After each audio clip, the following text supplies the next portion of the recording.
Hi friend, welcome to my YouTube channel. Friends, आज हम discuss करने चल रहे हैं यूपी लेखपाल का प्रैक्टिस सेट नंबर 1। तो यूपी लेखपाल का एग्ज़ाम डेट जो कि 24 जुलाई 2022 को है। और इसके सिलेबस की बात करें तो इसमें टोटल 100 क्वेश्चन आएंगे 100 मार्क के, जिसमें हमारा 25 क्वेश्चन और 25 मार्क के हिंदी रहेगा और 25 क्वेश्चन मैथ का रहेगा गणित और 25 सामान्य ज्ञान और 25 क्वेश्चन रहेगा ग्राम समाज एवं विकास, जो कि सभी 1 मार्क का क्वेश्चन। Total 100 question 100 mark. और हमारा जो टाइम है 120 मिनट। 120 मिनट में 100 क्वेश्चन करने हैं। और निगेटिव मार्किंग बात करें 1/4 निगेटिव मार्किंग है। ठीक है, तो चलिए फ्रेंड्स स्टार्ट करते हैं। हम प्रैक्टिस सेट टोटल 100 क्वेश्चन का प्रैक्टिस सेट डिस्कस करेंगे और टोटल डिटेल सोल्यूशन के साथ। तो चलिए स्टार्ट करते हैं। पहला क्वेश्चन हमारा, देशांतर में कौन सा समास है? देशांतर में, तो देशांतर का मतलब देशों के बीच जितने डिग्री दूरी है उसे हम देशांतर कहते हैं। तो यहाँ पे हम ऑप्शन के अकॉर्डिंग चले तो कर्मधारय, बहुव्रीहि, द्विग या द्वंद्व। तो देशांतर, देशों के बीच डिग्री दूरी, अर्थात यहाँ पे हमारा कर्मधारय समास होगा। ऑप्शन ए सही है। और ऑप्शन देख लेते हैं, बहुव्रीहि समास। बहुव्रीहि समास में होता है जिसमें दोनों पद प्रधान नहीं होते या किसी तीसरे की तरफ इंगित करता है, वहाँ बहुव्रीहि समास होता है।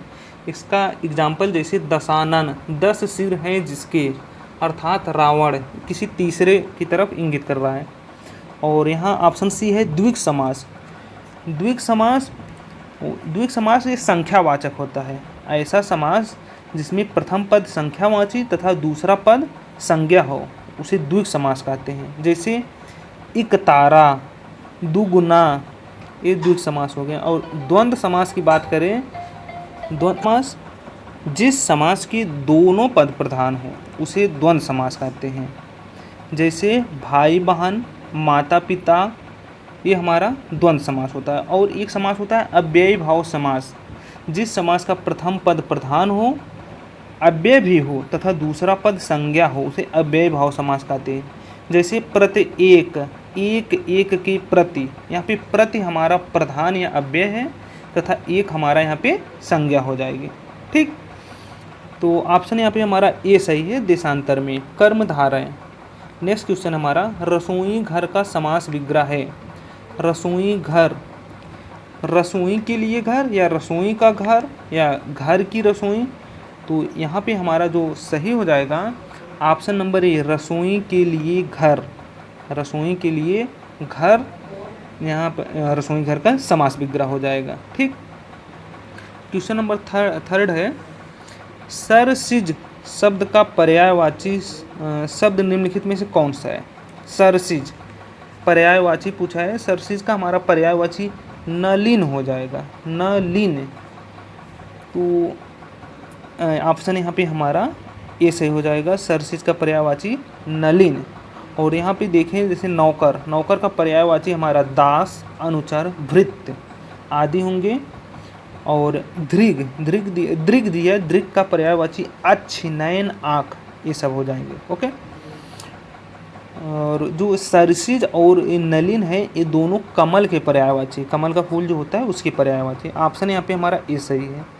नेक्स्ट क्वेश्चन चलते हैं। क्वेश्चन नंबर हमारा 4 है, शशांक शब्द का पर्यायवाची। शशांक, शशांक मत इसका पर्यायवाची हमारा चंद्रमा हो जाएगा। शशांक का चंद्रमा, ऑप्शन सी सही हो जाएगा। और चंद्रमा के अगर हम अन्य पर्यायवाची की बात करें, सोम, सुधांशु, द्विजराज, मयंक, शशि, निशाकर, हिमकर, इंदु आदि हो जाएंगे चंद्रमा के पर्यायवाची। ठीक है, तो ऑप्शन यहाँ पे हमारा सी सही है। नेक्स्ट क्वेश्चन है क्वेश्चन नंबर 5, दिए गए विकल्पों में से ऊर्ध्व शब्द के सही विलोम, इसका विलोम बताना है। ऊर्ध्व का सही विलोम बताना। ऊर्ध्व का सही विलोम हमारा अध हो जाएगा। ऊर्ध्व ऊपर, अध नीचे, ऊर्ध्व का सही विलोम अध हो जाएगा। और तो ऑप्शन यहाँ पे हमारा ए सही हो जाएगा। और यहाँ पे और देखिए जैसे अंत, अंत का विलोम यदि पूछा जाए तो अंत का हमारा आदि हो जाएगा, अंत का विलोम आदि। और शाश्वत, ये क्षणिक, क्षणिक का विलोम हमारा शाश्वत हो जाएगा। जो हमेशा चलता रहे। ठीक, तो ऑप्शन हमारा यहाँ पे ए अर्ध सही है, ऊर्ध्व का विलोम। और नेक्स्ट क्वेश्चन है प्रछन्न शब्द का विलोम है। प्रछन्न शब्द का विलोम हमारा यहाँ पे प्रतिपन्न हो जाएगा। प्रछन्न का प्रतिपन्न, ऑप्शन बी सही है। और यदि यहाँ पे बात करें प्रत्यक्ष, प्रत्यक्ष का विलोम हमारा अप्रत्यक्ष या परोक्ष, अप्रत्यक्ष या परोक्ष हो जाएगा प्रत्यक्ष का। और यहाँ पे अप्रतिबद्ध का विलोम प्रतिबद्ध, तथा यहाँ पे जो गौड़ दिया है, गौड़ का मुख्य या प्राथमिक हो जाएगा, मुख्य या प्राथमिक गौड़ का। तो प्रछन्न का विलोम प्रतिपन्न हो जाएगा, ऑप्शन बी सही है। और क्वेश्चन नंबर 7 है ग्रंथि का तद्भव शब्द है। ग्रंथि का तद्भव शब्द है। तो तद्भव और तत्सम, तत्सम शब्द जो संस्कृत के समान हो, संस्कृत से डायरेक्ट लिए गए हैं। और तद्भव शब्द होता है जो संस्कृत से निकला हो, संस्कृत के बाद वाला। तो यहाँ पे गांठ, गांठ, गट्ठी, गुत्थी, तो ग्रंथि का हमारा तद्भव गांठ हो जाएगा, गांठ, ऑप्शन ए सही है। ठीक, तो यहाँ पे अगर हम तत्सम की बात करें, तत्सम में मैक्सिमम टाइम यहाँ पे आधा वर्ड या बिंदी, चंद्रबिंदी आदि आते हैं, तो वहाँ पे तत्सम होता है। और नेक्स्ट क्वेश्चन नंबर 8 है निम्नलिखित शब्दों में एक तद्भव शब्द है। तद्भव के विषय में पूछा गया है परक, कच्छप, संधि, पिंजर। अभी बताया तत्सम शब्द में हमारा आधे वर्ड का यूज होता है, तो यहाँ पे केवल परक में जो आधा वर्ड यूज नहीं हुआ है, तो यहाँ पे हमारा तद्भव हो जाएगा परक, ऑप्शन ए से हो जाएगा।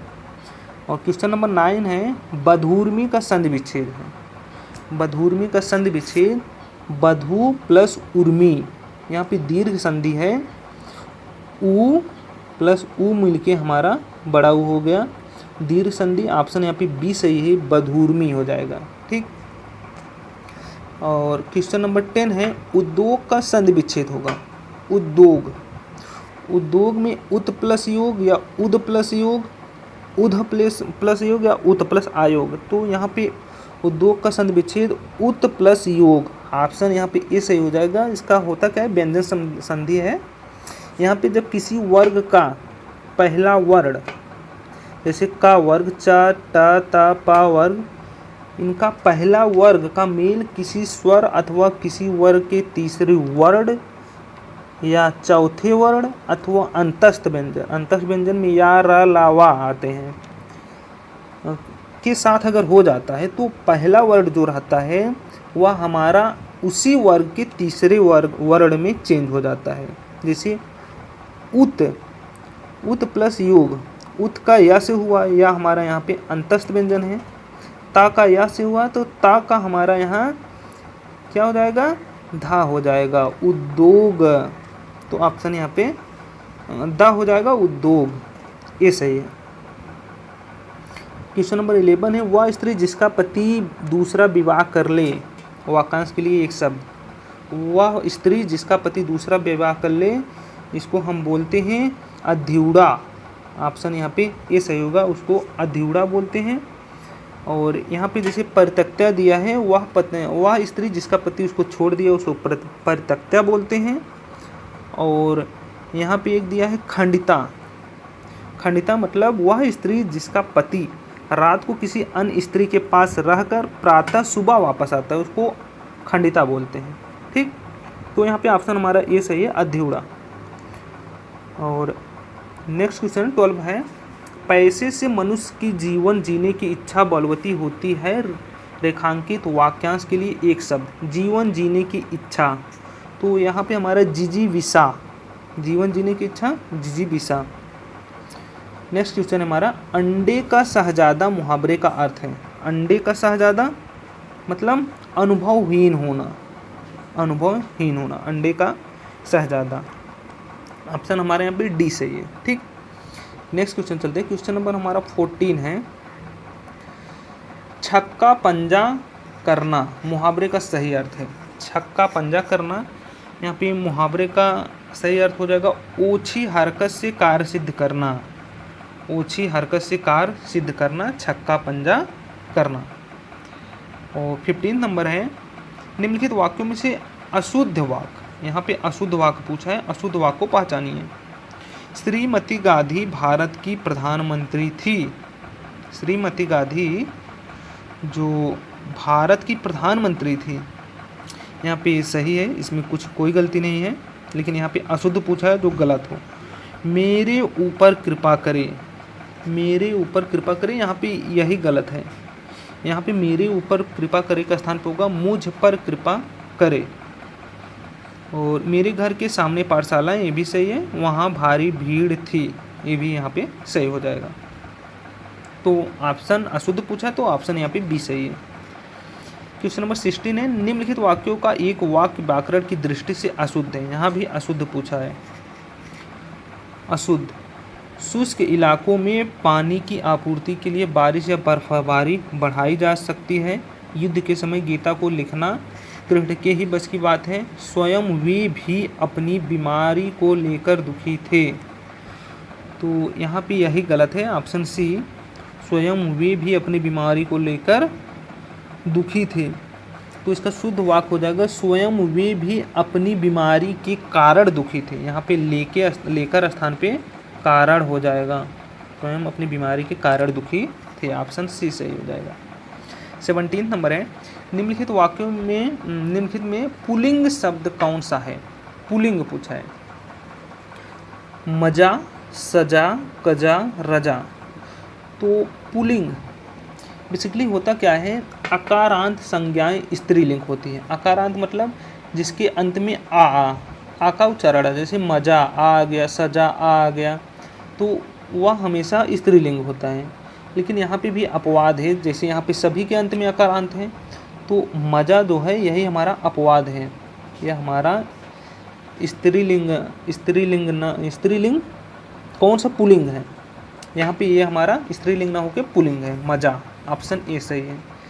18 नंबर है, निम्नलिखित विकल्पों में से एक वचन शब्द कौन सा है। एक वचन, दर्शन, नदी, घरों, लताओं। एक वचन हमारे यहाँ पे नदी हो जाएगा, क्योंकि इसका बहुवचन हमारा नदियाँ होता है। ठीक। 19 नंबर है, कानों सुनी बात पर यकीन मत करो, रेखांकित पद का कारक बताइए। कानों सुनी बात पर, कानों द्वारा सुनी बात पर, कानों से सुनी बात पर, तो हमारा यहाँ पे करण हो जाएगा।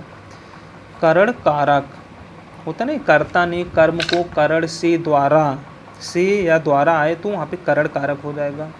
कर्ता ने कर्म को करण से द्वारा संप्रदान के लिए अपादान से अलगाव के भाव में संबंध काके की अधिकरण में पर और ये सब होता है, तो यहाँ पे करण कारक हो जाएगा। और 20 नंबर क्वेश्चन है, एक की वर्तनी शुद्ध है। अब शुद्ध क्या है, आविष्कार, देवार्ष, निशब्द, जमाता। तो यहाँ पे देवार्ष गलत है, आविष्कार जो हमारा सही है। देवार्ष क्या हमारा देवर्ष होगा, जो इसका होगा देवर्ष, देवार्ष का देवर्ष इसका शुद्ध।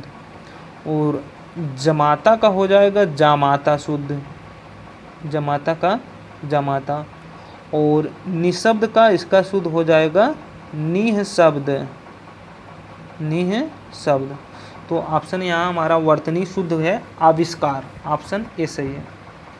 21 नंबर क्वेश्चन है, दिए गए विकल्प में से शुद्ध शब्द का चयन करें। सन्यासी, प्रौद्योगिकी, परिषद, 71।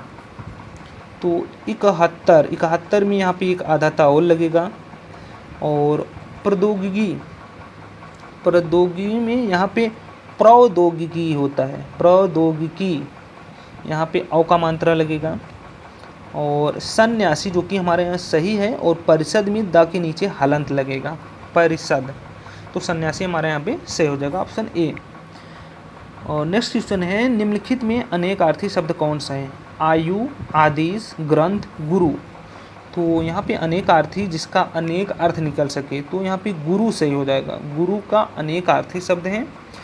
गुरु के जैसे गुरु का मतलब आचार्य, बड़ा, दीर्घ, बुजुर्ग, चालाक, बहुत बड़ा, धूर्त आदि, इसके बहुत अर्थ निकल सकते हैं गुरु का। तो ऑप्शन यहाँ पे हमारा डी सही है। नेक्स्ट क्वेश्चन है, क्वेश्चन नंबर हमारा 23 से 25 तक जो है हमारा गद्यांश दिया गया है, और उसी गद्यांश को पढ़कर नीचे उत्तर देना है। तो इसको सॉल्व करने का सबसे अच्छा तरीका है, सबसे पहले आप क्वेश्चन पढ़ लो, क्वेश्चन के बाद फिर आके गद्यांश पढ़ो, तो आप जब पढ़ते रहोगे इम्पैक्ट करता है, हाँ एक क्वेश्चन में पूछा गया तो आपको तुरंत आंसर मिल जाएगा। ठीक, तो चलिए देखते हैं क्वेश्चन। पहले, स्वतंत्रता की माता कौन है और स्वतंत्रता की सौतेली माँ कौन है, आत्म संस्कार के लिए आवश्यक है। ठीक, क्वेश्चन पढ़ लिए। अब गद्यांश पढ़ते हैं। नम्रता ही स्वतंत्रता की माता है, नम्रता ही स्वतंत्रता की माता है। पहले लाइन में पहले का उत्तर मिल गया।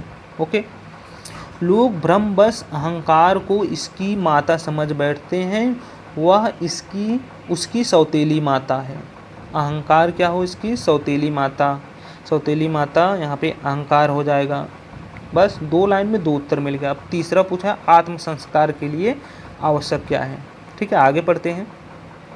सौतेली माता जो इसका सत्यानाश करती है, चाहे वह संबंध ठीक हो या ना हो, पर इस बात को सब लोग मानते हैं कि आत्म संस्कार के लिए थोड़ी बहुत मानसिक स्वतंत्रता आवश्यक है। इस लाइन में देखो, आत्म संस्कार के लिए थोड़ी बहुत मानसिक स्वतंत्रता आवश्यक है। तो यहाँ पे वही पूछा, आत्म संस्कार के लिए क्या आवश्यक है, थोड़ी बहुत मानसिक स्वतंत्रता। ऑप्शन ए से हो जाएगा। तो यहाँ पे 25 क्वेश्चन हमारा हिंदी के था, जो कि कंप्लीट हो गया। अब हम आगे चलते हैं। 26 से 50 तक हमारा मैथ है, गणित के क्वेश्चन है। चलिए इसको स्टार्ट करते हैं। ठीक, एक तार को मोड़कर जब एक वर्ग बनाया जाता है तो वर्ग का क्षेत्रफल 484 वर्ग सेंटीमीटर होता है। यदि उसी तार को वृत्त के रूप में मोड़ा जाए तो इसका क्षेत्रफल कितना होगा। ठीक, तो तार एक हमारा दिया है,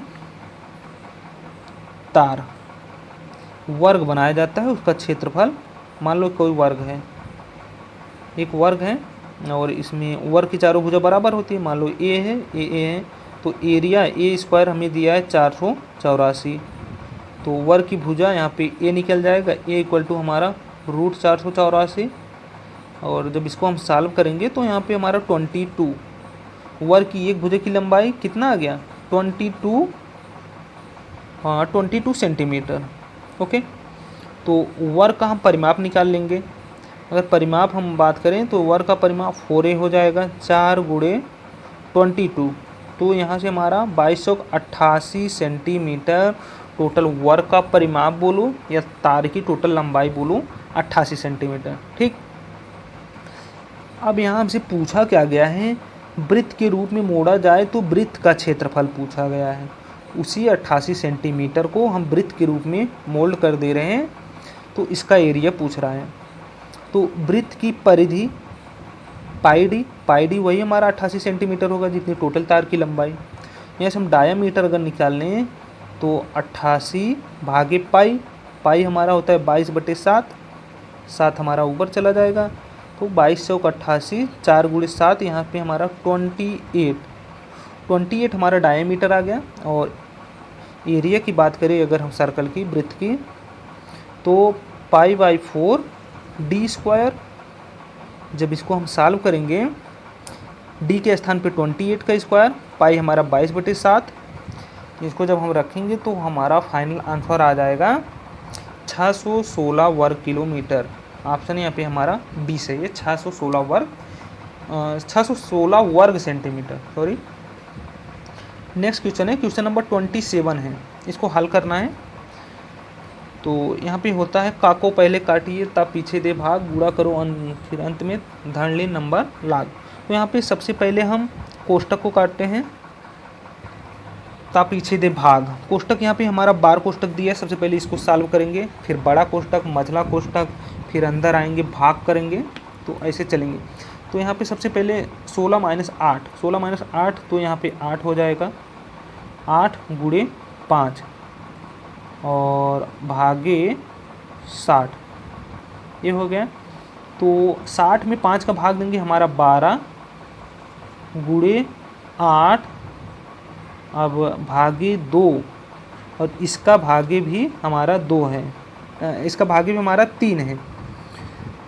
ठीक, तो यहाँ पे हम या 1/3 कर लें, तो यहाँ पे 2 चौक 8 हो जाएगा और 3 चौक 12 हो जाएगा, 3 चौक 12, तो 4 चौक 16 यहाँ पे हो गया। तो यहाँ पे हमारा 38 माइनस 60 माइनस 16, 4 चौक 16 हुआ था। ठीक, जब हम 38 ओके 68 माइनस 38 माइनस 16, 5 40, सॉरी थोड़ा गलती से हो गया यहाँ पे, 1 मिनट फिर से देखते हैं। यहाँ पे जब बार कोष्ठक इसको हम सॉल्व करेंगे, यहाँ पे हमारा 8 आएगा, 5 × 8 और भागे 2 और इसका भागे भी 3। ठीक है, तो यहाँ पे 2 चौक 8 हो जाएगा और 4, 2 चौक 8 हो जाएगा, भागे 3 माइनस गुड़े 16 गुड़े 5, 5 40। इसको जब हम फाइनली सॉल्व करेंगे, 38 माइनस 60 भागे 5 गुड़े 4 और इसका भागे 3।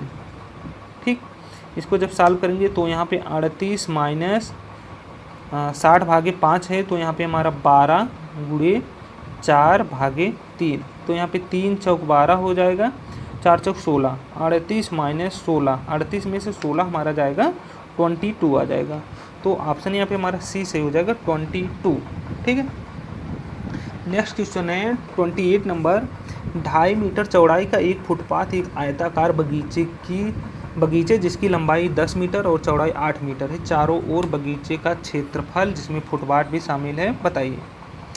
जैसे हमारा ये कोई बगीचा दिया है और जिसका लंबाई 10 मीटर लंबाई है, 10 मीटर लंबाई और चौड़ाई 8 मीटर है। ओके, और 2.5 मीटर चौड़ाई के फुटपाथ जो कि इसके चारों ओर बनाए गए हैं, 2.5 मीटर चौड़ाई का बगीचे की, ये हमारा है 2.5 मीटर।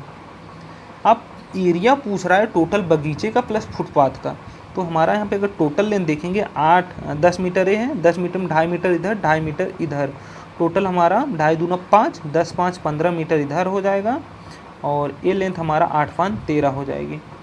15 × 13 एरिया निकालने के लिए लेंथ इंटू विड्थ, 15 × 13, जब इसको हम सॉल्व करेंगे 195 मीटर स्क्वायर हमारा यहाँ पे आ जाएगा। तो ऑप्शन यहाँ पे हमारा सी सही हो जाएगा। ठीक, 29 क्वेश्चन पे चलते हैं। निम्नलिखित में से कौन सी समकोण त्रिभुज की भुजाएं होंगी? समकोण त्रिभुज में होता क्या है,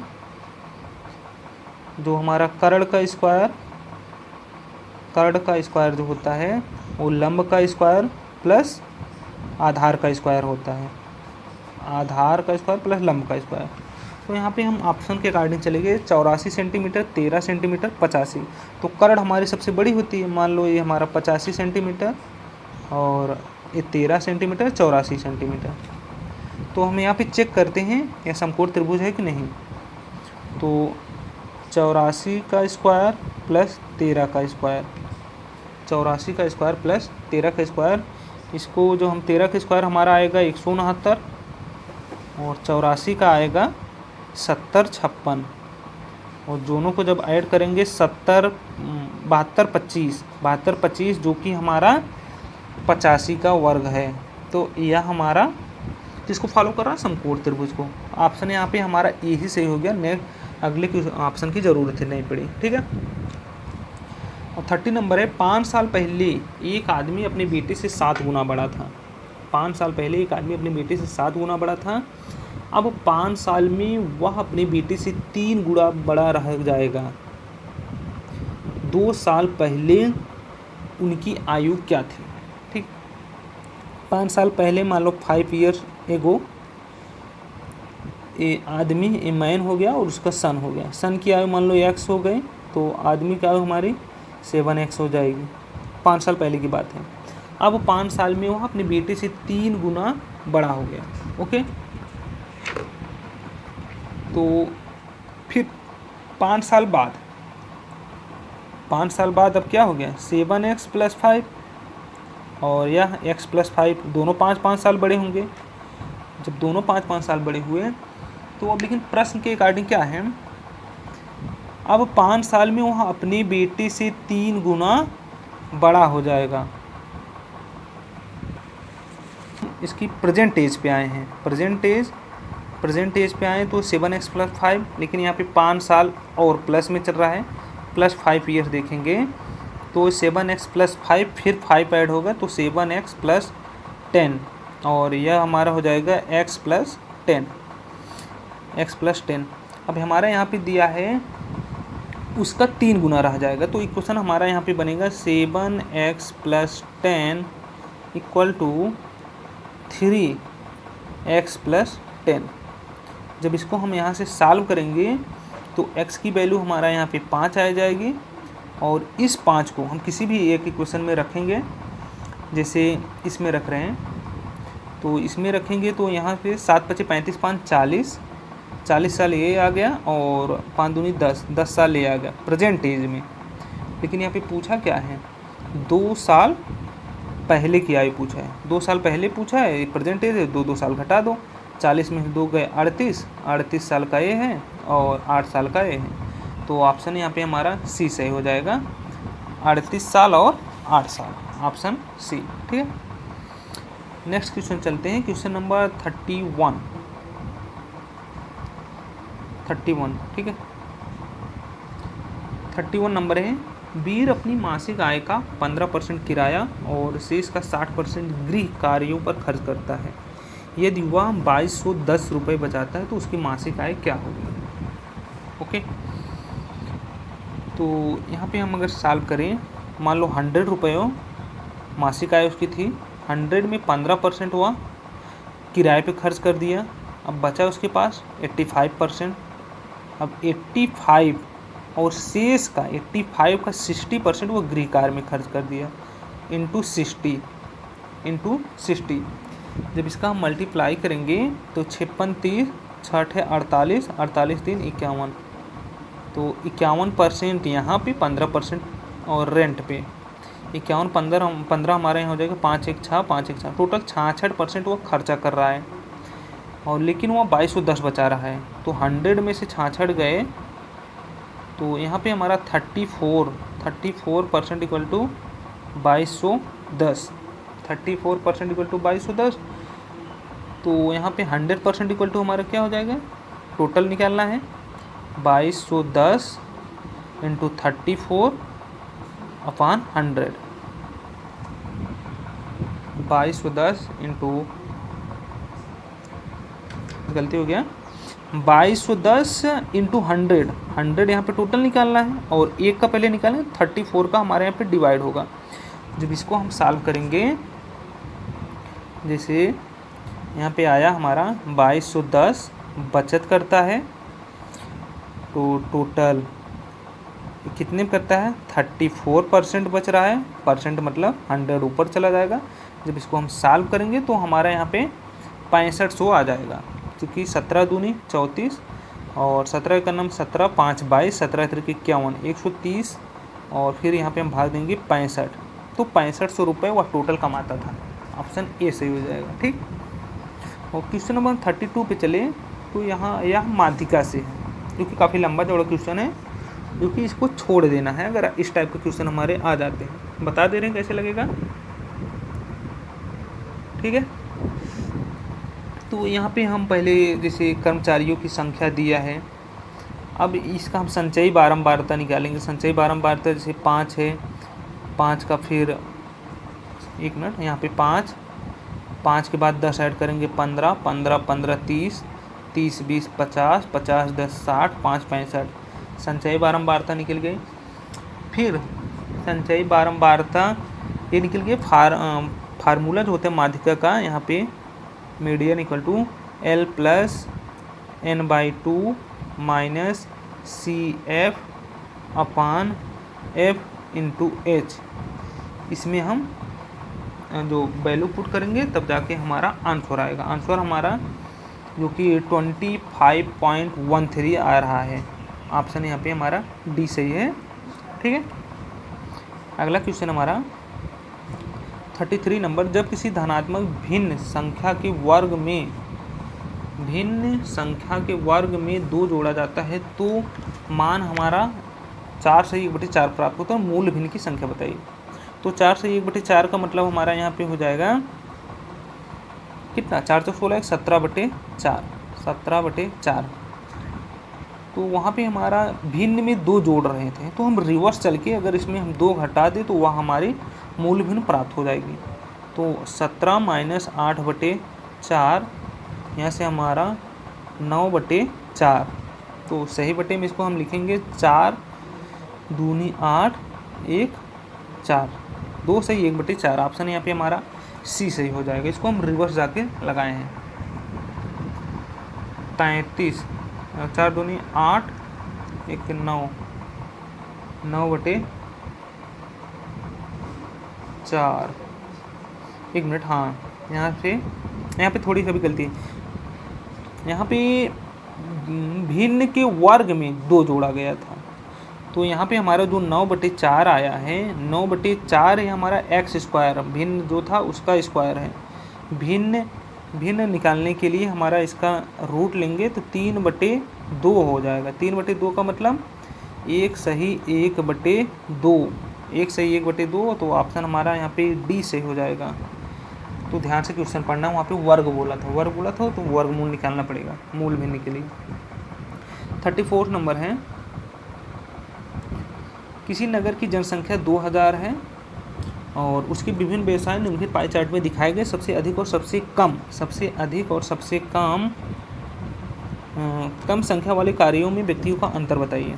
तो हम यहाँ पे देखते हैं सबसे अधिक जो कृषि में हो रहा है 33.33 और सबसे कम हमारा व्यापार में हो रहा है। इनका जो अंतर है उसको बताना है कितने होंगे। 33.3 में से अगर हम 6.7% घटाते हैं तो यहाँ पे हमारा आ जाएगा कितना परसेंट, 13 7 गए 6 और 12, 6 इधर हो गया 26.6%। 26.6% की वैल्यू पूछा है और टोटल जनसंख्या हमारा यहाँ पे 20,000 दिया है। तो 26.6 के लिए यहाँ पे हम कर देंगे 20,000 इंटू 26.6 अपॉन 100। तो यहाँ पे 53.20 आ जाएगा। ऑप्शन यहाँ पे हमारा डी सही हो जाएगा, 53.20। 35 नंबर है, 20 वस्तुओं का क्रय मूल्य यक्स वस्तुओं की विक्रय मूल्य के बराबर है। यदि लाभ 25% है तब यक्स का मान बताइए। यक्स का मान बताइए। ओके, 20 वस्तुओं का क्रय मूल्य यक्स वस्तुओं की विक्रय मूल्य के बराबर है यदि लाभ 25% है। लाभ हमारा जो कि 25% दिया है, 25% को हम क्या ले सकते हैं 25/100, तो 1/4, तो 1/4। और यहाँ पे हमारा 20 वस्तु का क्रय मूल्य x वस्तु के विक्रय मूल्य के बराबर है। तो यहाँ पे हम लाभ के लिए 4 × 4 = 5/4 लिख सकते हैं, जो कि हमारा इतना क्रय मूल्य था, विक्रय मूल्य है। और क्रय मूल्य हमारा दिया है 20, इसका 5 टाइम है। तो यहाँ पे हमारा विक्रय मूल्य कितना होगा 5 × 5 25 हो जाएगा।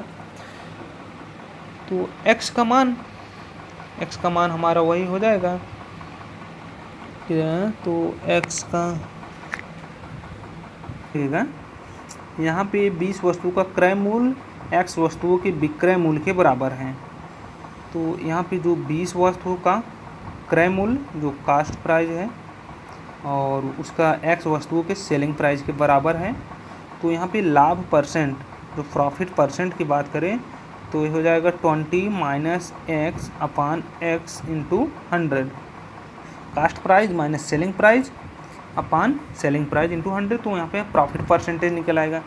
तो परसेंटेज प्रॉफिट हमारा 25 दिया है, 25 = 20 - x अपॉन x इंटू 100। जब इसको हम सॉल्व करेंगे तो x की वैल्यू यही पूछा है, x की वैल्यू हमारे यहाँ से 16 आ जाएगी, जो कि ऑप्शन बी में सही है। ठीक है, नेक्स्ट क्वेश्चन चलते हैं। 36 नंबर है, 25 से कम अभाज्य संख्याएं कितनी हैं। 25 से कम, तो हम आपको बता दें एक जो होती है ना तो ये भाज्य है और ना ही अभाज्य है। एक तो एक के अलावा जैसे हमारा 2, 3, 5, 7, 11, 13, 17, 19, 23, टोटल हमारा यहाँ पे 9 संख्याएं हैं 25 तक, जो कि हमारी अभाज्य संख्या है। ऑप्शन यहाँ पे हमारी डी से हो जाएगी। ठीक। और अभाज्य संख्या की बात करें, वे संख्याएं जो जिसके सिर्फ 2 गुणनखंड बने, एक और वह स्वयं से विभाजित, जैसे 2 का वह 1 से विभाजित हो सकता है और स्वयं अपने आप 2 से विभाजित हो सकता है, तो वे अभाज्य संख्याएं हैं। और नोट, एक हमारा न तो भाज्य न ही अभाज्य है। यहाँ पे हमारा ऑप्शन डी से हो जाएगा। 37 नंबर हमारा है, जो मामूली विषम बंटन हेतु सहसंबंध होगा। तो यहाँ पे हमारा जो बहुलक होता है, बहुलक इक्वल टू 3 गुणे माध्यिका माइनस 2 गुणे माध्य, यह होता है। तो यहाँ पे हम सॉल्व करके देख लेंगे। बहुलक माइनस माध्य, तो यहाँ पे हमारा ऑप्शन बी सही हो जाएगा। 3 गुणे माध्य माइनस 3 गुणे माध्यिका, बहुलक उधर जाएगा, तो यही हमारा फाइनल आ जाएगा। बहुलक इक्वल टू 3 गुणे माध्यिका माइनस 2 गुणे माध्य। ओके। 38 नंबर है, एक वृत्त की परिधि उसके व्यास से 30 सेंटीमीटर अधिक है यदि पाई इक्वल टू 22/7 लिए वृत्त की त्रिज्या पूछा है। वृत्त की त्रिज्या मान लो हमारा, एक मिनट अभी यहाँ पे है, वृत्त है, वृत्त की परिधि होती है पाई डी, पेरीमीटर जिसको हम बात कर सकते हैं पाई डी जो, और इसका डायमीटर डी मान लेते हैं। पाई डी और इसके डायामीटर से 30 सेंटीमीटर अधिक है। पाई डी में से अगर डी घटाएंगे तो हमारा 30 सेंटीमीटर आएगा। तो यहाँ से हम अगर डी निकालें, डी इक्वल टू हो जाएगा 30, और यहाँ पे डी कॉमन कर लिए, डिवाइड बाई पाई माइनस 1। अब पाई के स्थान पे हम 22/7 रखेंगे, और इसको हम जब सॉल्व करेंगे तो हमारा यहाँ से डी की वैल्यू 14 आएगा। लेकिन हमारा रेडियस पूछा है, रेडियस के लिए डी इक्वल टू r/2, तो r इक्वल टू हमारा 7 सेंटीमीटर आ जाएगा। 7 सेंटीमीटर, तो ऑप्शन देख लेते हैं, ऑप्शन बी में है 7 सेंटीमीटर। ठीक है। क्वेश्चन नंबर 39 में, ये 10 पुस्तकों का लागत मूल्य 8 पुस्तकों के बिक्री मूल्य के बराबर है, तो लाभ या हानि प्रतिशत बताइए। लाभ या हानि परसेंट बताइए। 10 पुस्तकों का विक्रय मूल्य, 10 पुस्तकों का लागत मूल्य 8 पुस्तकों के विक्रय मूल्य के बराबर है। तो यहाँ पे लाभ होगा, चूँकि मान लो 1 रुपये में 10 पुस्तक खरीदा, 1 रुपये में 8 ही बेच रहा है, 2 पुस्तक तो बच रही हैं, तो यहाँ पे लाभ होगा। कितना लाभ होगा? 10 - 8 अपान किसके रिस्पेक्ट में निकाला जाएगा? 8 के रिस्पेक्ट में, इंटू 100। जब इसको हम सॉल्व करेंगे तो हमारा यहाँ पे 25 आ जाएगा। 25% का लाभ हो रहा है। 2/8 इंटू 100, 25 × 8 = 200, तो 25% का हमारा यहाँ पे लाभ होगा। ठीक है। लागत मूल्य cost price minus selling price upon selling price, ये करते हैं। सेलिंग प्राइस के रिस्पेक्ट में निकालते हैं प्रॉफिट या लॉस, सेलिंग प्राइस के रिस्पेक्ट में निकालते हैं। ओके। और नेक्स्ट क्वेश्चन है 40 नंबर, किसी परिवार का मासिक व्यय निम्न चित्र के अनुसार है। यदि शिक्षा तथा यात्रा पर खर्च का अंतर 4000 है तो परिवार की कुल आय बताइए। शिक्षा 25%, यात्रा 15%, दोनों का अगर हम डिफरेंस करेंगे तो 10% इक्वल टू हमारा दिया है 4000, और कुल आय पूछा है तो 100%, तो एक जीरो और बढ़ा दो इधर, 40,000, 40,000 यहाँ पे हो जाएगा। ऑप्शन बी सही हो जाएगा।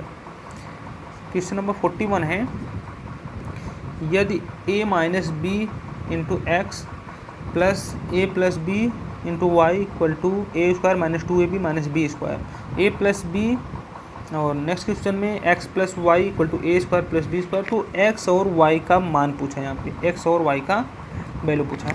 तो सबसे पहले हम मल्टीप्लाई कर लेते हैं। तो फर्स्ट वाले इक्वेशन में, तो यहाँ पे हमारा हो जाएगा ax - bx plus ay plus by equal to, यह इक्वेशन सेम रहेगा। और नीचे वाले हम मल्टीप्लाई करेंगे तो ये हमारा हो जाएगा a x plus a y plus b x plus b y और equal to a square plus b square. Okay, जब हम इन दोनों को घटाते हैं तो यहाँ पे माइनस चिन्ह ए कैंसिल आउट हो जाएगा और ए वाई ए भी माइनस माइनस ए कैंसिल वाइट हो जाएगा, कैंसिल आउट। और फिर क्या बचा, माइनस बी एक्स, तो यहाँ भी माइनस हो जाएगा और बी वाई, तो यहाँ बचेगा हमारा 2bx बचेगा, बी वाई भी कैंसिल आउट हो जाएगा। यहाँ पे प्लस है, प्लस माइनस, यहाँ पे हमारा 2bx इक्वल टू, और इसमें हम देखेंगे इधर भी ए स्क्वायर कैंसिल आउट, बचेगा हमारा 2b स्क्वायर प्लस 2ab। जब यहाँ से हम सॉल्व करेंगे x इक्वल टू आ जाएगा a प्लस बी, और x की वैल्यू हम इस इक्वेशन में किसी भी इक्वेशन में रख के y की निकाल सकते हैं। तो यहाँ पे हम सॉल्व करने पे हमारा जो आंसर आ जाएगा 41 नंबर का a सही हो जाएगा, a प्लस बी, और y की value -2ab upon a plus B हो जाएगा, ऑप्शन ए। 42 नंबर है X square plus X minus 42 का गुणनखंड 42, तो x यहाँ पे 7x माइनस 6x, जब घटाएंगे 42 आ जाएगा। देखो एक्स स्क्वायर हो जाएगा -7 plus 7x minus 6x equal to 42 -42। इसको सॉल्व करेंगे तो एक्स स्क्वायर, यहाँ x कामन करेंगे तो x प्लस 7 और -6 कामन करेंगे तो x प्लस 7, एक कोष्टक में हमारा x प्लस 7 और नेक्स्ट में हमारा x माइनस 6 हो जाएगा, x plus 7 x minus 6।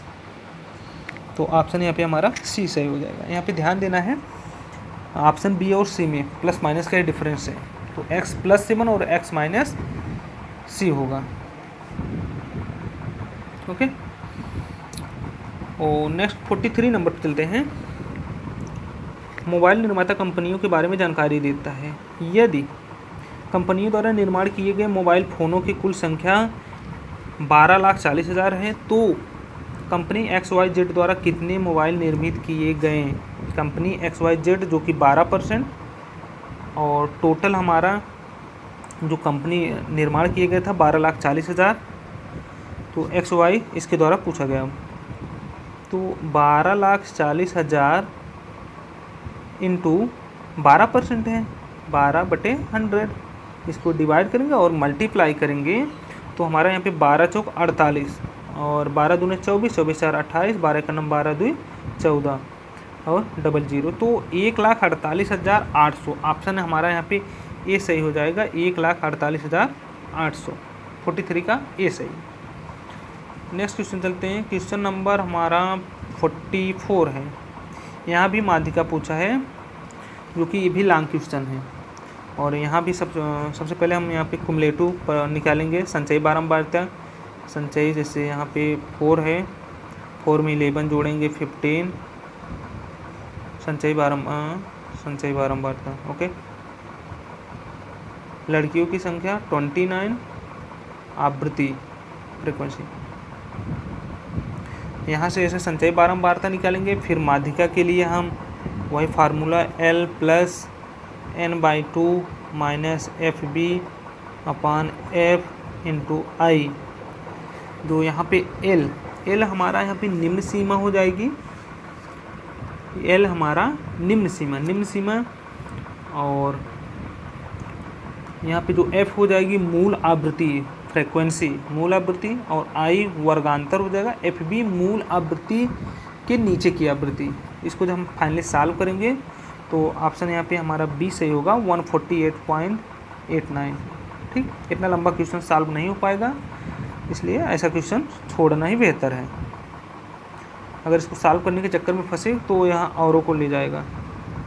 Okay, question number 45 है। एक वस्तु 20% की हानि से 24 रुपये में बेची जाती है। 20% लाभ प्राप्त करने के लिए उसका विक्रय मूल्य कितना होगा। 20% लाभ प्राप्त करने के लिए, ओके, 20% की हानि से बेची जाती है 24 रुपये में। 20%, अगर 20% को हम लिखे तो 20/100 1/5, 1/5 चूँकि हानि बेची जा रही है तो 5 माइनस 1/5, तो 5 रुपये में खरीदी गई, 4 रुपये में बेची गई, तो 4 रुपये की वैल्यू हमारा 2400 दिया है, 24, तो यहाँ पे कितना है 600 टाइम है, तो 5 का 600 टाइम ये हमारा कितना हो जाएगा 3000 रुपये में उसका जो हमारा कास्ट प्राइस है, 3000 कास्ट प्राइस है और सेलिंग प्राइस हमारा 2400 है। ओके, जो कि 20% लास्ट पे था, लेकिन यहाँ पे पूछ रहा है 20% लाभ प्राप्त करने के लिए, प्रॉफिट प्राप्त करने के विक्रय मूल्य कितना होगा। अब 20% लाभ मतलब 20/100 1/5, तो 5 + 1 6/5, तो 5 की वैल्यू हमारा 3000, कितना टाइम 600 टाइम, और तो 6 की वैल्यू पूछा है, यहाँ पे 600 का मल्टीप्लाई करेंगे 6 में, तो 6 × 36, 3600 रुपये हमारा अगर बेचेंगे तो 20% हमारा लाभ होगा। तो ऑप्शन यहाँ पे हमारा बी सही हो जाएगा, 45 का 3600 रुपये। 46 नंबर है, 520 ग्राम पानी में 45 ग्राम नमक को मिलाकर 1 विलयन तैयार किया जाता है। द्रव्यमान प्रतिशत के संदर्भ में सांद्रता की गणना कीजिए। कंसंट्रेशन पूछा है, कंसंट्रेशन जो हमारा ए + बी सॉलिड अपॉन जो टोटल लिक्विड सस्पेंशन होगा, तो 45 ग्राम चूँकि यहाँ पे हमारा नमक मिला रहे हैं और 520 ग्राम पानी है प्लस उसमें 45 ग्राम नमक है, टोटल 45 बटे, और इसको हम ऐड करेंगे तो 565, इसको जब सॉल्व करेंगे 7.96% आ जाएगा। ऑप्शन यहाँ पे ए सही हो जाएगा, 7.96%। और 47 नंबर है, वो बड़ी से बड़ी संख्या ज्ञात कीजिए जिसमें 60, 150 और 285 से विभाजित करने पर प्रत्येक दशा में समान शेष आए। तो ऐसे क्वेश्चन को सॉल्व करने के लिए सबसे पहले ये जो नंबर हैं बड़ी संख्या से छोटी संख्या एक दूसरे को घटा देते हैं। जैसे हम 150 में से 60 घटाएं तो 90, और फिर 285 में से 60 घटाएं तो यहाँ पे 285 में 60 घटाएं 225, फिर 285 में से 150 घटाएं तो 135, इतना आया। ठीक है, अब ये जो नंबर आए हैं इन नंबरों का हम HCF लेंगे। HCF अगर निकालेंगे तो हमारा 45 हो जाएगा। तो वह बड़ी से बड़ी संख्या हाईएस्ट कॉमन फैक्टर जो हमारा 45 हो जाएगा, ऑप्शन सी सही है। ओके, 48 नंबर है, 4 अंकों की सबसे बड़ी संख्या ज्ञात कीजिए जो 88 से पूर्णतः विभाज्य हो। 88 से पूर्णतः विभाज्य हो, तो 4 अंकों की अगर हम सबसे बड़ी संख्या बात करें तो 9999, 4 अंकों की सबसे बड़ी संख्या ये हो गई, लेकिन ये 88 से विभाज्य होना चाहिए। तो इसका 2 कंडीशन है, या तो आप यहीं 88 से डिवाइड करके चेक कर लो, यहाँ पे कर लो, या तो 88 का जो 2 फैक्टर हमारा 11 और 8 होंगे, तो वह संख्या हमारा 11 से भी डिवाइड होनी चाहिए और 8 से भी। तो 11 से डिवाइड होने के लिए रूल है, तो सम प्लेस की डिजिट और विषम प्लेस की डिजिट का अगर हम डिवाइड करते हैं, घटाते हैं, या 0 आए या 11 का मल्टीपल आए या 11 आए तो वह 11 से विभाजित है। और 8 के लिए लास्ट 3 डिजिट में डिवाइड अगर पूर्णतः डिवाइड हो जाती तो 8 से डिवाइड है, ऐसे तो इसके रूल हैं। तो हम सेकंड वाले से चलते हैं, इस वाले रूल से। पहले 11 से देखते हैं, लंबी संख्या से। ऑप्शन ए देखते हैं, तो विषम संख्या और सम संख्या प्लेस पे 9 4 13, 9 4 13, 13 13, 13 में 13 गए 0, तो ये संख्या हो सकती है। इसको देखें, 9 4 13, 8 4 12, ये नहीं होगी। ओके, 9 7 16, 9 6 15, 8 7 15, ये भी हमारा आंसर हो सकता है। 9 8 17, 8 4 12, जो कि ये भी नहीं हो सकता। अब बचा 2 में, अब यहाँ से हम 8 में चेक कर लेते हैं। 8 के लिए हम चेक करने के लिए लास्ट 3 डिजिट में डिवाइड करेंगे। पहले ऑप्शन ए के अकॉर्डिंग चलते हैं। लास्ट 3 डिजिट 944 भागे 8, इसमें काटते हैं तो 8 एक नम 8, 1 गया 14, फिर 8 एक नम 8, 6 आया 8 8 64, पूर्णतः डिवाइड हो जाए तो ऑप्शन हमारा यहाँ पे ए सही हो जा रहा है। ठीक, अब 49 नंबर है, एक पहिए का व्यास 84 सेंटीमीटर 792 मीटर की दूरी तय करने के लिए कितने चक्कर लगाने होंगे। पहिए का जो व्यास दिया है, मान लो कोई पहिया है, इसका डायामीटर 84 सेंटीमीटर दिया है। ओके, और 792 मीटर की दूरी तय करने के लिए कितने चक्कर लगाने पड़ेंगे। तो चूंकि हमारा अगर चक्कर लगाए तो पूरा पहिया एक राउंड लेगा, तो एक चक्कर माना जाएगा। एक राउंड मतलब उसका पेरीमीटर, परिधि, परिधि हमारा कितना हो जाएगा, पाई डी, पाई इंटू डी कितना है उसका परिधि, एक चक्कर लग जाएगा। और चूंकि हमारे टोटल 792 मीटर चलना है, तो N pi D equal to हमारा दिया है 792 मीटर। इनका वैल्यू निकालना है, कितना नंबर, 792 बटे पाई डी। पाई की वैल्यू रख देते हैं 22/7 और डायमीटर 84 सेंटीमीटर। जब यहाँ से हम सॉल्व करेंगे तो ऑप्शन यहाँ पे हमारा 300 यहाँ पे आंसर आ जाएगा। 300 चक्कर लगाएगा पहिया हमारा। ओके, और इस मैथ गणित क्वेश्चन का लास्ट क्वेश्चन हमारा, एक समांतर चतुर्भुज ABCD में कोण A 3x - 25 डिग्री, कोण C और 2x + 15 डिग्री, जिसमें कोण A और कोण C सम्मुख कोण है। कोण A और कोण C सम्मुख कोण है। तो मान लो कोई समांतर है, ओके, ABCD, कोण A दिया है, कोण C दिया है। तो समांतर चतुर्भुज का एक रूल होता है, सम्मुख कोण, सम्मुख कोण जो होता है बराबर होते हैं। तो कोण A इक्वल टू कोण C अगर हम रखें 3x - 25 इक्वल टू 2x + 15, जब हम इसको यहाँ से सॉल्व करेंगे तो x की वैल्यू यहाँ से 40 डिग्री आ जाएगी। तो कोण A की वैल्यू हम निकालने के लिए x के स्थान पे 40 रख देंगे, 3 × 40 - 25, तो 120 में से 25 गए तो हमारा 95 आंसर आ जाता है। 95 ऑप्शन यहाँ पे सी से हो जाएगा। तो यहाँ पे हमारा मैथ का क्वेश्चन सॉल्व हुआ, मैथ और हिंदी हो गए हैं। अभी 50 क्वेश्चन और बचे हैं जो कि जीएस पोर्शन से और ग्राम समाज से हैं। ठीक है फ्रेंड, अभी इसको भी चल रहे हैं सॉल्व करने, लेकिन यदि वीडियो पसंद आ रही कृपया इसको लाइक और चैनल को सब्सक्राइब और अपने फ्रेंड के साथ ज़रूर शेयर कर दो। ठीक है फ्रेंड, तो चलिए नेक्स्ट आगे चलते हैं हम। यह हमारा जीएस से है क्वेश्चन, हमारा 51 नंबर, 51 से 75 तक है, 25 क्वेश्चन।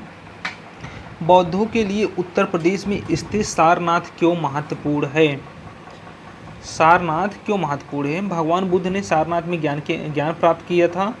भगवान बुद्ध का जन्म सारनाथ में हुआ था और भगवान बुद्ध का सारनाथ में महापरिनिर्वाण या देहांत हुआ था। ज्ञान प्राप्त करने के बाद भगवान बुद्ध ने सारनाथ में पहला उपदेश दिया था। ऑप्शन यहाँ पे डी सही हो जाएगा। पहला उपदेश जो भगवान बुद्ध ने सारनाथ में दिया था। तो इसमें हम बात करें तो उपदेश, जब उपदेश दिए थे उसको हम धर्म चक्र परिवर्तन कहते हैं। धर्म चक्र प्रवर्तन, जब ये उपदेश दिए उसको कहा जाते हैं। और इनके देहांत को महापरिनिर्वाण कहा जाता है। और ये जब घर छोड़ के निकले थे उसको महाभिनिष्क्रमण कहा जाता है। ये सब पूछे जाते हैं। ठीक, और बात करें अगर सर्वाधिक उपदेश कहाँ दिए थे तो वो श्रावस्ती उसका हो जाएगा। कौशल देश की राजधानी श्रावस्ती में सर्वाधिक उपदेश दिए थे, लेकिन पहला उपदेश सारनाथ में दिए थे, जिसको धर्मचक्र परिवर्तन के नाम से जाना गया। ओके, ऑप्शन डी सही हो गया। 52 नंबर है, प्राचीन भारत के महान व्याकरणविद पतंजलि किसके समकालीन थे। पतंजलि जो थे ये पुष्यमित्र शुंग के समकालीन थे। ऑप्शन यहाँ पे हमारा सी से हो जाएगा, पुष्यमित्र शुंग के समकालीन थे। और पुष्यमित्र जो शुंग हैं इन्होंने ही महाभाष्य की रचना भी की थी। और जो पतंजलि के विषय में बात करें, पतंजलि को ही योग के जनक के रूप में जाना जाता है। ओके, ऑप्शन यहाँ पे सी सही है। 53 नंबर है, यहाँ पे मिलान करने का पूछा गया है। पानीपत का युद्ध, प्लासी का युद्ध, हल्दीघाटी युद्ध, तालीकोटा का युद्ध। तो पानीपत का युद्ध हमारा हुआ था, प्रथम युद्ध 1526 में हुआ था, जो कि हम डेट की बात करें 1 अप्रैल, ओके 1 अप्रैल को। और प्लासी का युद्ध हमारा हुआ था 1757 में। इसकी डेट बात करें 23 जून को 1757 में। और हल्दी घाटी का युद्ध हमारा हुआ था 1576 में, 1576 में ये हमारा 18 जून को हुआ था। और तालीकोटा की बात करें तो 1565, ऑप्शन एक ही बच रहा है, वो हो जाएगा। ठीक। और पानीपत का जो प्रथम युद्ध की बात करें बाबर और लोदी के बीच हुआ था। और प्लासी का युद्ध बात करें तो ईस्ट इंडिया कंपनी और बंगाल के नवाब के बीच। हल्दी घाटी का युद्ध जो हुआ था महाराणा प्रताप और अकबर के सेनापति मानसिंह के बीच हुआ था। और तालीकोटा विजयनगर साम्राज्य और दक्षिण की सल्तनत के बीच तालीकोटा का युद्ध हुआ था। तो ऑप्शन यहाँ पे हमारा 2341 ऑप्शन हमारा ए सही हो जाएगा, 2341। 54 नंबर है, भारत में किस गवर्नर जनरल को स्थानीय स्वशासन का पिता कहा जाता है? Lord Wellesley, Canning, William Bentinck या लॉर्ड रिपन? लॉर्ड रिपन को स्थानीय स्वशासन का पिता कहा जाता है। तो इनको क्या कहा जाता है? लॉर्ड रिपन जो थे इनके द्वारा काफ़ी काम किए गए थे, जैसे वर्नाकुलर प्रेस एक्ट को समाप्त किए थे और प्रथम फैक्ट्री इन्होंने बनाए थे 1881 में। और इन्हीं के टाइम पे 1881 में नियमित जनगणना शुरू हुई थी। और स्कूल शिक्षा हेतु हंटर कमीशन 1882 में इन्हीं के टाइम पे हुआ था। इलबर्ट बिल विवाद इन्हीं टाइम पे हुआ था। ठीक है, ऐसे काफ़ी काम किए थे, अच्छे अच्छे काम, लॉर्ड रिपन। और नेक्स्ट क्वेश्चन चलते हैं 55 नंबर। भारतीय राष्ट्रीय कांग्रेस के अधिवेशन की सर्वप्रथम किस मुसलमान ने अध्यक्षता की थी? किस मुसलमान ने? तो राष्ट्रीय कांग्रेस जो कि हमारा 28 दिसंबर, INC इंडियन नेशनल कांग्रेस की बात करें 28 दिसंबर 1985 को इस्टेब्लिश बनाई गई थी। किसके द्वारा? A.O. ह्यूम थे, अलेक्जेंडर ऑक्टेनियम ह्यूम, A.O. ह्यूम के द्वारा। और यहाँ पे काफ़ी जो अधिवेशन हुए थे जो कि मुख्य स्टार्टिंग हम 4 बता दे रहे हैं। जो पहला हुआ था हमारा 1885 में जब बनी थी, उसी टाइम पे 1885 में उस टाइम पे हुआ था बॉम्बे में। और उसके जो हेड थे, अध्यक्षता की थी WC बनर्जी ने की थी, WC बनर्जी जो कि हिंदू थे। ओके। अब फिर 1886 में हुई दूसरी, 1886 में हमारा कलकत्ता जो कि अब कोलकाता हो गया है, कलकत्ता में हुआ था। और उसकी अध्यक्षता किए थे दादा भाई नौरोजी, सबसे वयोवृद्ध थे इस वजह से दादा भाई नौरोजी, जो कि हमारे पारसी समुदाय के थे, पारसी समुदाय के। ओके। फिर आया तीसरी, पहला हो गया, दूसरा हो गया, तीसरा सम्मेलन हुआ था 1887 में। 1887 में ये हमारा मद्रास में हुआ था। मद्रास में बदरुद्दीन तैयब ने किए थे, बदरुद्दीन तैयब ने। और बदरुद्दीन तैयब ही मुस्लिम थे, मुस्लिम हेड थे। और 4th नंबर हम बात करें 1888 में इलाहाबाद में हुआ था। और उस टाइम पे जो इसके बात करें जॉर्ज यूल थे, जॉर्ज यूल, ये प्रथम इंग्लिश हो जाएगा। तो यहाँ पे स्टार्टिंग 4, पहला हिंदू, दूसरे पारसी, तीसरे मुस्लिम, चौथे इंग्लिश थे, अंग्रेज थे। ये भी काफ़ी टाइम पूछता जाता है सीक्वेंस में। तो यहाँ पे पूछा गया है मुस्लिम अध्यक्षता तीसरे में मद्रास में हुआ था, जो कि बदरुद्दीन तैयब ने की थी, बदरुद्दीन तैयब जी ने। ऑप्शन यहाँ पे डी सही हो जाएगा। ओके। 56 नंबर है, सौर मंडल की उत्पत्ति से संबंधित निम्नलिखित में से कौन सा सिद्धांत सही ढंग से मेल खाता है? नेबुलर परिकल्पना, आर्किमिडीज ज्वारीय हाइपोथेसिस और गैसीय हाइपोथेसिस या ग्राही हाइपोथेसिस कांट? तो यहाँ पे जो ज्वारीय हाइपोथेसिस जेम्स जीन्स और हेरोल्ड जेफरी ने किया था। ऑप्शन यहाँ पे बी सही हो जाएगा। ठीक। 57 नंबर है, नर्मदा के अतिरिक्त कौन सी दूसरी नदी अमरकंटक से निकलती है? अमरकंटक से नर्मदा के अतिरिक्त और कौन सी निकलती है? ऑप्शन देख लेते हैं। ऑप्शन हमारा यहाँ पे है बेतवा, ताप्ती, महानदी, सोन। बेतवा, ताप्ती, महानदी, सोन।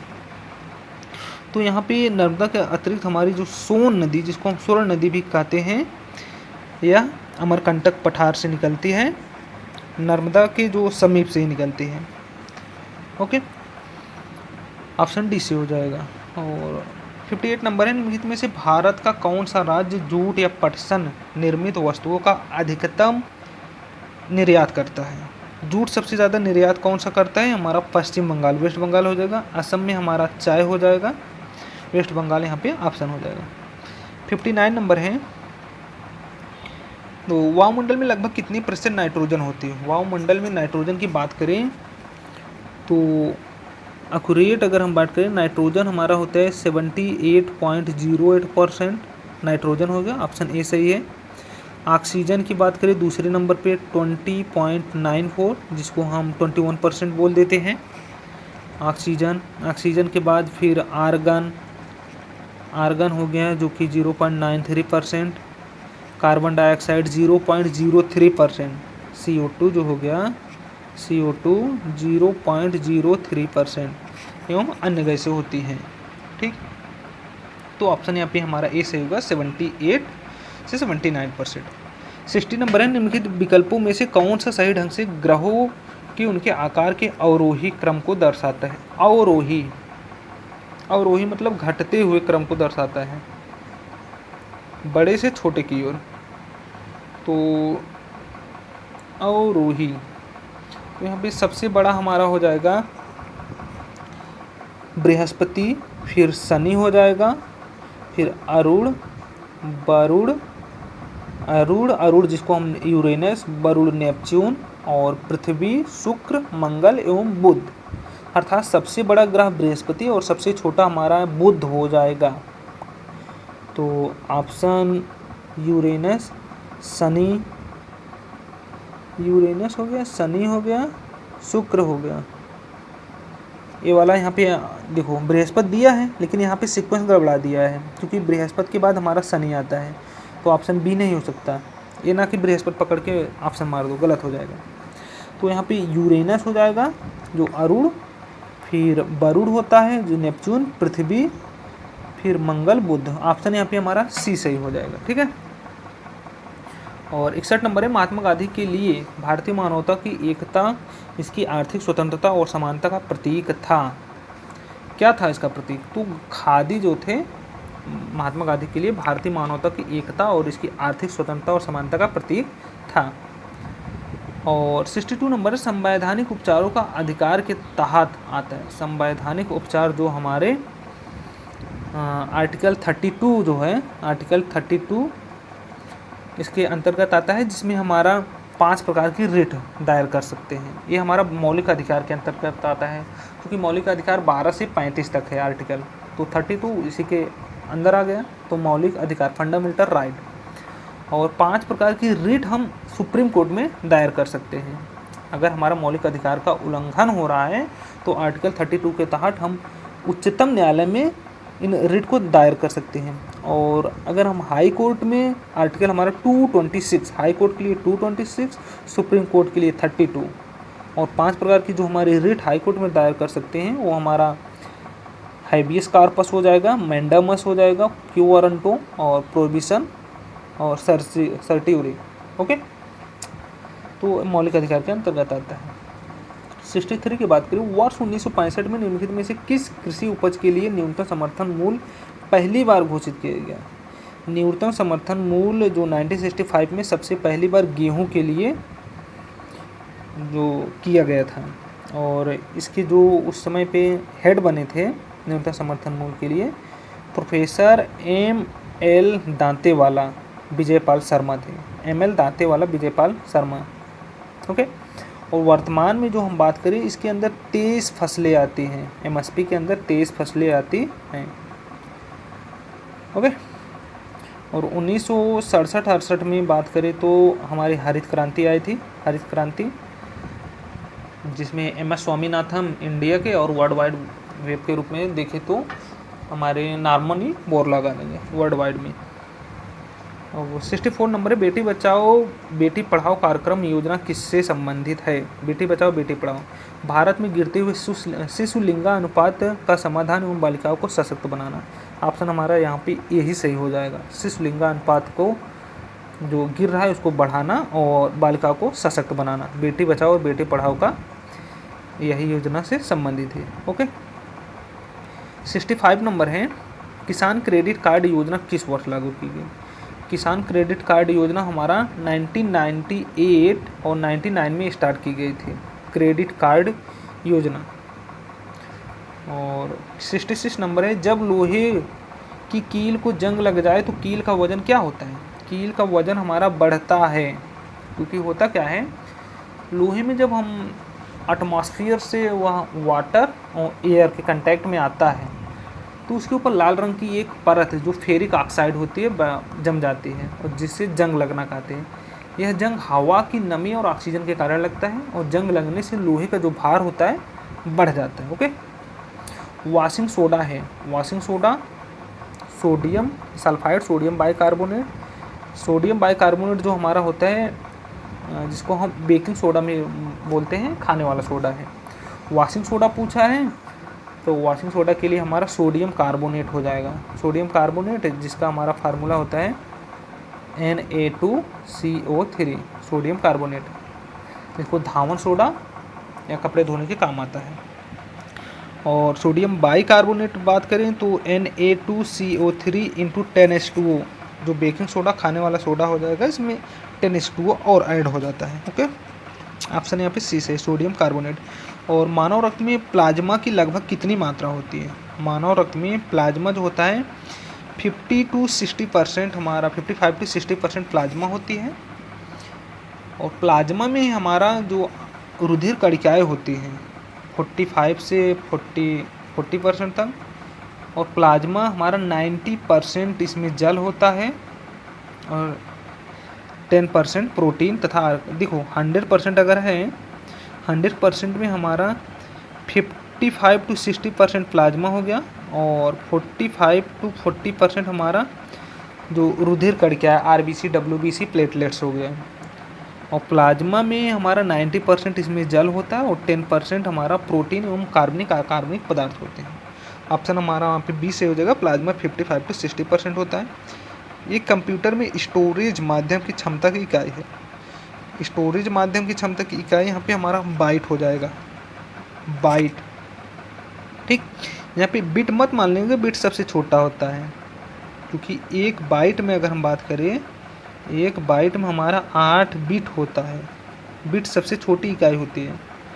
और बिट के बाद हमारा निब्बल होता है, एक निब्बल इक्वल टू हमारा 4 बिट होता है, 4 बिट, या एक बाइट इक्वल टू 2 निब्बल, ये होता है। ओके,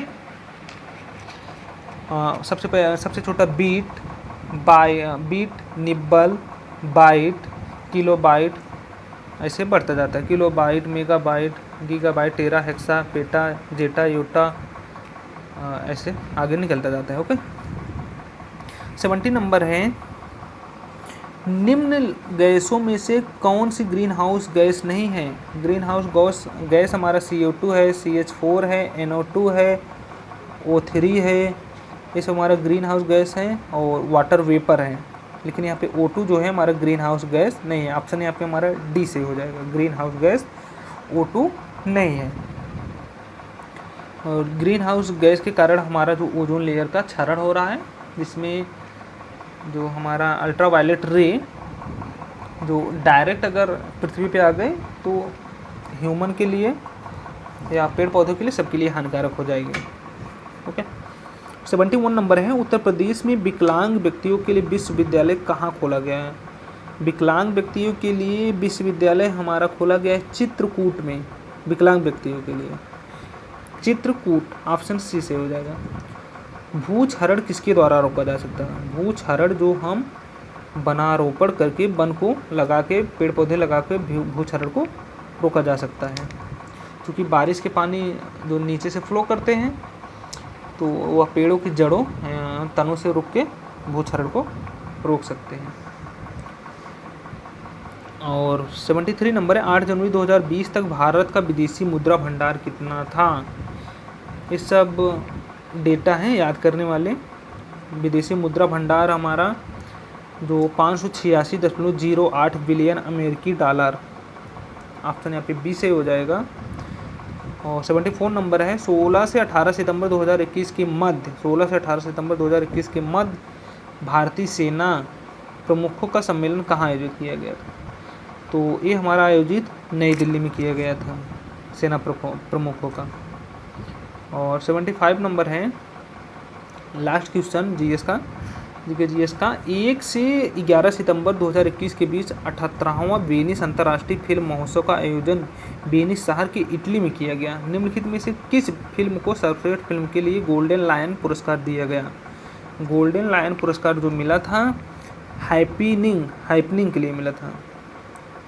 हैपनिंग के लिए गोल्डन लॉरेंस पुरस्कार मिला था। ओके, लायन पुरस्कार, ऑप्शन सी।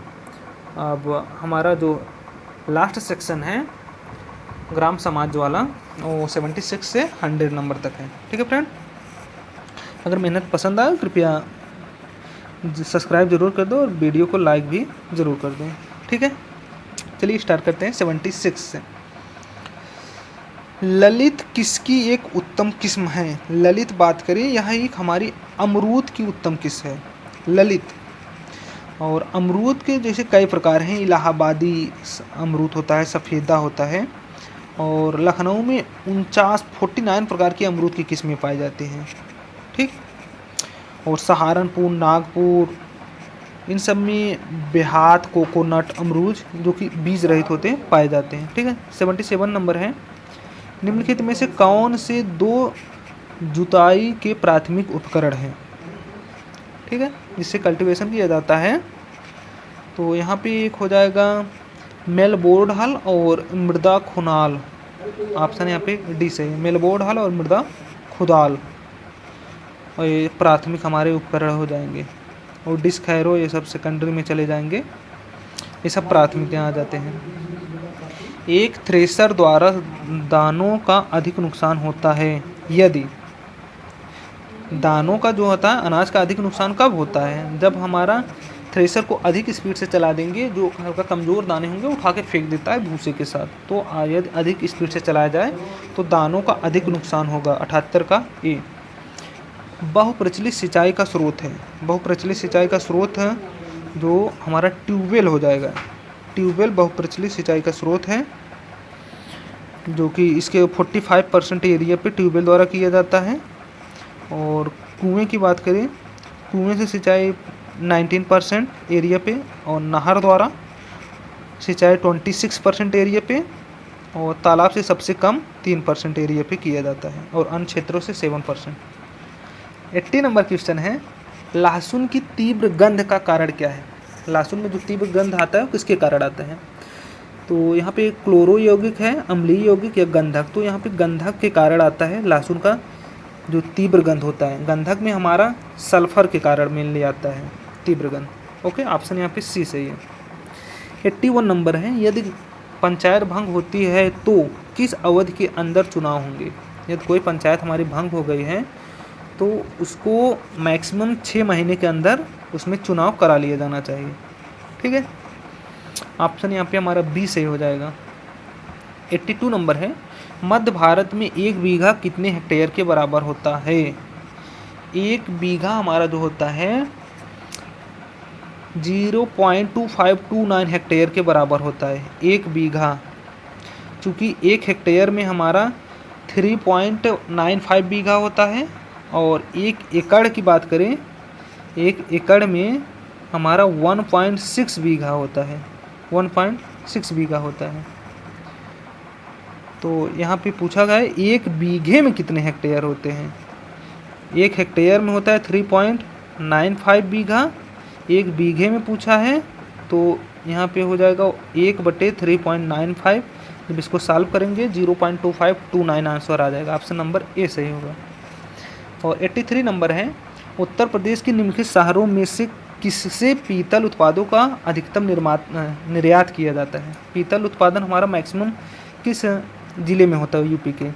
तो पीतल की बात करें मुरादाबाद में पीतल के जो पीतल मैक्सिमम होता है, पीतल के आभूषण ज्वेलरी आदि बनते हैं। और यहाँ पे जो वाराणसी ऑप्शन दिया गया है, वाराणसी में रेशम हो गया, ऊन हस्तशिल्प हो गया, लकड़ी के खिलौने, ये सब वाराणसी में और कानपुर में चमड़ा उद्योग, हैंडलूम, ये सब हैं। और लखनऊ की बात करें, यहाँ पे मिनीएचर पेंटिंग, फ्लोरिकल्चर, आयुर्वेदिक औषधि आदि है।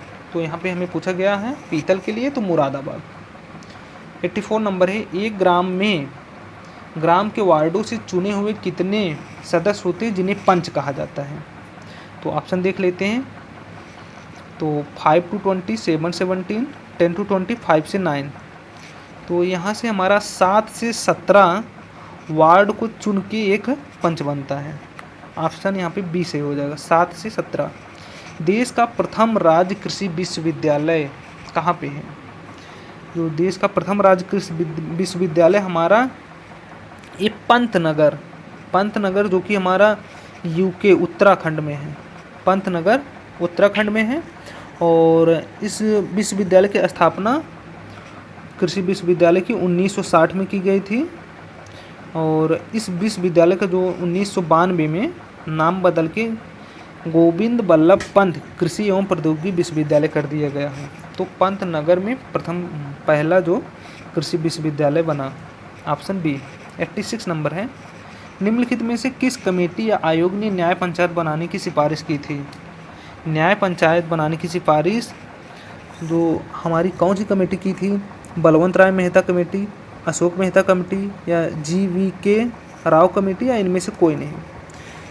तो यहाँ पे हम बात करें तो ऑप्शन यहाँ पे इनमें से कोई नहीं, ऑप्शन यहाँ पे डी से होगा।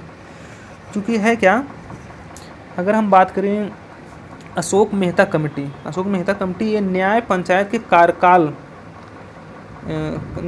कार्यकाल के विषय में वर्णन किया था अशोक मेहता कमेटी। और जो बलवंत राय मेहता कमेटी यह हमारा पंचायती राज व्यवस्था सिस्टम के लिए था। तो यहाँ पे ऑप्शन इनमें से कोई नहीं सही है, ऑप्शन यहाँ पे डी होगा। नेक्स्ट क्वेश्चन चलते हैं। 87 नंबर, निम्नलिखित अनुच्छेदों में से कौन सा अनुच्छेद पंचायतों में अनुसूचित जातियों एवं अनुसूचित जनजातियों के लिए सीटों का आरक्षण प्रदान करता है? सीटों का आरक्षण तो 2 से 43 सभी है, ABCD। तो इसमें जो डिटेल में पढ़ा होगा वही कर पाएगा। तो ऑप्शन नंबर यहाँ पे ए सही होगा। 243 जो डी नंबर है वह अनुसूचित जातियों एवं अनुसूचित जनजातियों के लिए सीटों का आरक्षण प्रदान करता है। और अगर ए की बात करें, ए में है हमारा ग्राम समाज की शक्ति तथा कृत्यों से संबंधित है। और बी में हमारा पंचायतों का गठन का उपबंध है। और जबकि यहाँ पे सी की बात करें पंचायतों की संरचना से संबंधित है। तो यहाँ पे आरक्षण के विषय में पूछा गया था SC ST का, तो 243 डी में वर्णित है। और 88 नंबर है, पंचायती राज व्यवस्था के बारे में निम्नलिखित में से कौन सा सच है? पंचायती राज व्यवस्था के बारे में तो यह अधिनियम पश्चिम बंगाल के दार्जिलिंग जिले में लागू नहीं हुआ। पहला यहाँ पे सही हो जाएगा। और पंचायत चुनाव के लिए निर्वाचन क्षेत्रों में सीटों के आवंटन पर कानून के किसी न्यायालय में सवाल नहीं उठाया जा सकता है। यहाँ पे ऑप्शन सेकंड भी सही है, ऑप्शन सेकंड भी सही है। तो ऑप्शन यहाँ पे फर्स्ट सेकंड दोनों सही है, ऑप्शन यहाँ पे सी हो जाएगा। 1 और 2 दोनों सही है। 89 नंबर है, निम्नांकित में से कौन एक पंचायतों से संबंधित नहीं है? पंचायत से संबंधित नहीं है। तो राज्य निर्वाचन आयोग पंचायतों का चुनाव संपादित करवाता है, ये सही है, राज्य निर्वाचन आयोग। और 74वां संविधान संशोधन अधिनियम ये पंचायत से संबंधित नहीं है। 72वां है और 73वां है, 74वां नहीं है। ओके। और सभी पंचायतों का कार्यकाल वर्ष 5 वर्ष होता है, ये भी सही है। और एक पंचायत के भंग होने के 6 माह के अंदर नया चुनाव कराया जाना चाहिए। ऑप्शन डी भी सही है। तो यहाँ पे संबंधित नहीं है, तो ऑप्शन यहाँ पे बी सही हो जाएगा। 74वां संविधान संशोधन जो कि संबंधित नहीं है।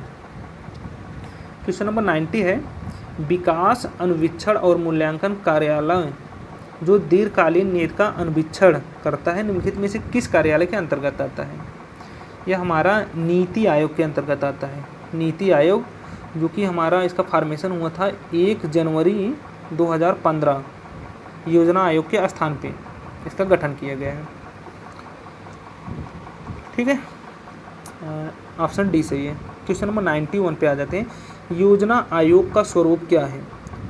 योजना आयोग जो है हमारा सरकारी विभाग है या परामर्शदात्री संस्था है, स्वायत्त नियम या एक मंत्रालय? योजना आयोग हमारे एक परामर्शदात्री संस्था है, एक केवल परामर्श देती है।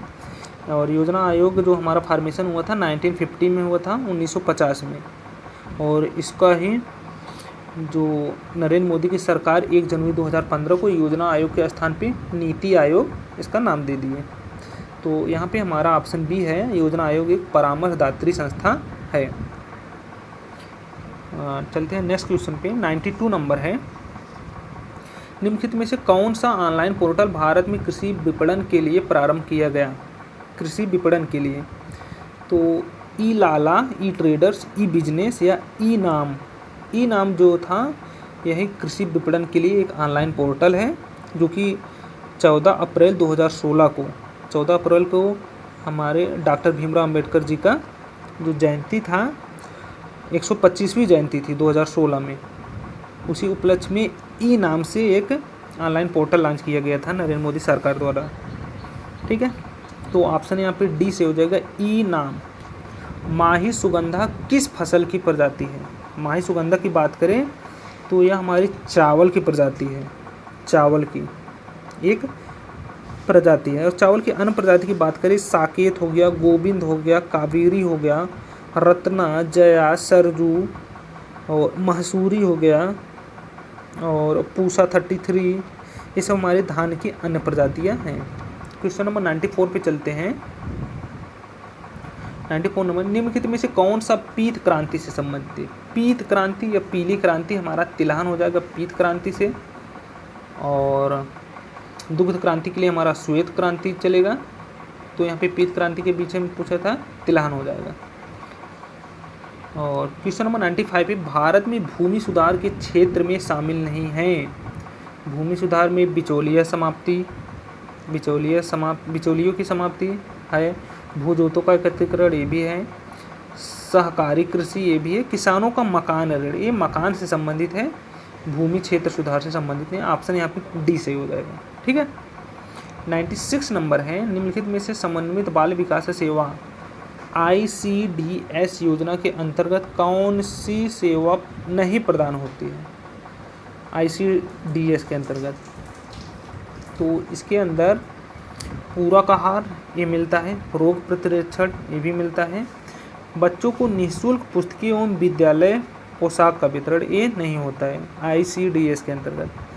3 से 6 वर्ष की आयु के बच्चों को स्वास्थ्य एवं पोषण शिक्षा ये भी सही है। ओके, 97 नंबर है, निम्नलिखित में से कौन सा कार्यक्रम ग्रामीण अवस्थापना विकास कोष के अंतर्गत नहीं आता है? तो ग्रामीण जलपूर्ति आता है, ग्रामीण सड़कें आती हैं, ग्रामीण विद्युतीकरण आता है, ग्रामीण उद्योग जो होता है इसके अंतर्गत नहीं आता है। ऑप्शन यहाँ पे डी सही है। 98 नंबर चलते हैं, निम्नलिखित में से कौन सा युग्म सुमेलित नहीं है? कौन सा युग्म सुमेलित नहीं है? तो ट्राइसेम अगस्त 79, NREP अक्टूबर 1980, JRY अप्रैल 1985 और ऑप्शन डी है SGSY अप्रैल 1999। तो ये भी डेटा है, आपको रटने वाला डायरेक्ट याद करना है। ऑप्शन यहाँ पे सी सही है, जो कि सही सुमेलित नहीं है। चलते हैं सेकंड लास्ट क्वेश्चन हमारा, उत्तर प्रदेश के उद्योग बंधु की शाखा संरचना है। उद्योग बंधु की शाखा संरचना हमारा कितने हैं? 2 है, 3 है, 5 है, 7 है। तो उद्योग बंधु की संरचना हमारे इसकी जो ब्रांच है 3 ब्रांच है और यह 1986 में प्रारंभ की गई थी। और बेसिकली इसका जो था उद्यमिता और उद्योग को बढ़ावा देने के लिए उत्तर प्रदेश सरकार ने निवेश मित्र योजना शुरू की थी। ओके, और लास्ट क्वेश्चन है। लास्ट क्वेश्चन करने से पहले अगर फ्रेंड ये वीडियो पसंद आ रहा, मेहनत मेरी पसंद आ रही है, कृपया चैनल को सब्सक्राइब और वीडियो को लाइक अपने फ्रेंड के साथ शेयर ज़रूर कर दें। ठीक है, लास्ट क्वेश्चन है, तालीम उत्तर प्रदेश सरकार की एक योजना है। तालीम जो है उत्तर प्रदेश सरकार की एक योजना है। अब यहाँ पे कोड दिए गए, इसमें बताना है सही कोड कौन कौन सा है, सही कोड। ठीक है, दूरदर्शन द्वारा ग्रामीण क्षेत्रों में शिक्षा का प्रसार हेतु ये है विश्वविद्यालय तथा उच्चतर विद्यालयों में कंप्यूटर शिक्षता तालीम के अंतर्गत नहीं आता। चुने हुए अभ्यर्थियों को खेल के परीक्षण हेतु, ये भी नहीं है। सभी विद्यार्थियों को प्रारंभिक स्तर व उर्दू भाषा से परिचय हेतु, तो यहाँ पे ऑप्शन फर्स्ट एंड फोर्थ सही है। तालीम जो योजना थी इसके अंतर्गत ऑप्शन यहाँ पे डी से हो जाएगा। ठीक है फ्रेंड, अगर मेरी मेहनत पसंद आए कृपया चैनल को सब्सक्राइब और वीडियो को लाइक ज़रूर कर दें और अपने फ्रेंड के साथ शेयर करना ना भूलें। ठीक है, मिलते हैं नेक्स्ट वीडियो में, तब तक के लिए धन्यवाद।